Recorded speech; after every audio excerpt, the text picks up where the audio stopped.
क्या आप जानते हैं दुनिया भर के जानवरों का पेट भरने वाला कारोबार अब 1.44 बिलियन टन तक पहुंच चुका है। जी हां, और यही कहानी आज ग्लोबल एग्री इकोनॉमी की दिशा तय कर रही है। वर्ल्ड ग्रेन की ताजा रिपोर्ट के मुताबिक साल 2025 में वैश्विक फीड उत्पादन में 30% यानी कि 4 करोड़ टन का उछाल आया है। लेकिन यहां एक ट्विस्ट भी देखने को मिला है। यह बढ़ोतरी जानवरों की संख्या बढ़ने से नहीं बल्कि स्ट्रक्चरल बदलाव, टेक्नोलॉजी और बेहतर प्रोडक्टिविटी की वजह से देखने को मिली है। यानी कम संसाधनों में ज्यादा उत्पादन हो रहा है। यही है इसका नया गेम।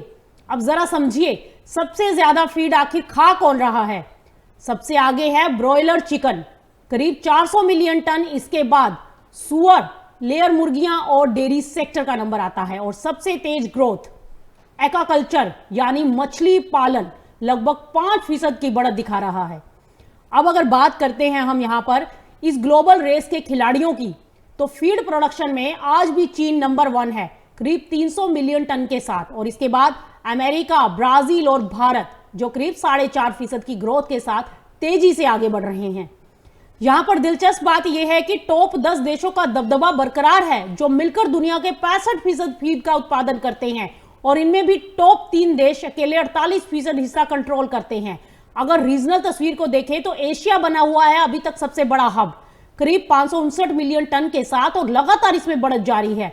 वहीं नॉर्थ अमेरिका में हल्की गिरावट, लेकिन टेक्नोलॉजी और एफिशिएंसी से नुकसान की भरपाई हो रही है। यूरोप ने भी मजबूती दिखाई है, तो लैटिन अमेरिका में सस्ते अनाज और मजबूत एक्सपोर्ट की वजह से तेजी आई है।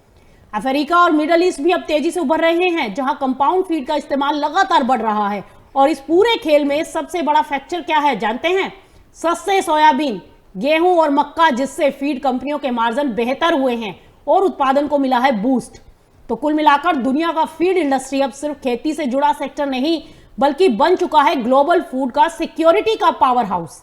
और भारत धीरे धीरे इस रेस में अपनी पकड़ मजबूत कर रहा है। तो सवाल यह है कि क्या भारत आने वाले सालों में टॉप 3 में जगह बना पाएगा? फिलहाल कोशिश पूरी है।